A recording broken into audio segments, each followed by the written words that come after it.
In today's video, I'm going to teach you how to remove the background from an image in Photoshop 2024. And trust me, it's super easy. If you've ever wanted to make your images look more professional by isolating the subject or just getting rid of a distracting background, you're in the right place.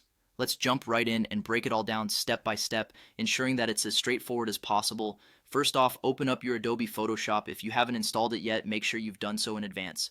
Once you've got Photoshop open, it's time to import the image you want to work with. Simply go to File and then choose Open. Navigate to where your photo is stored on your computer, select it, and hit Open.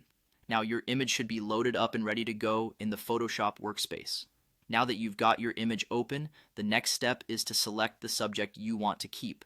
Photoshop makes this much easier than it used to be. You can either use the Quick Selection tool or even better, the Select Subject option. These tools will identify the primary subject of your image for you, so you don't have to meticulously outline it yourself. Once the subject is selected, there's usually a need to refine the selection to get it just right.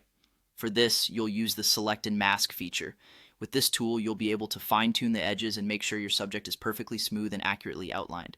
Once satisfied with your adjustments, simply click on Done to apply these changes. Now, we've arrived at the interesting part, removing the background. With your subject neatly selected and refined, you have a couple of options. One way is to create a layer mask to hide the background. This option maintains the original image intact, which can be useful if you change your mind later. Alternatively, you can delete the background directly if you're sure you won't need it anymore. Either way, you'll be left with just the subject free and clear of any background. The final touch is deciding what to do with the space left by the removed background. You can go in two directions here. If you prefer, you can add a new background, maybe a solid color, a gradient, or even another image that suits your creative vision. If not, leaving the background transparent might be the perfect look for your image, especially if you plan to use it in digital designs where a transparent background is more versatile. And there you have it. You've successfully removed the background from your image in Photoshop, opening up a whole new realm of creative possibilities.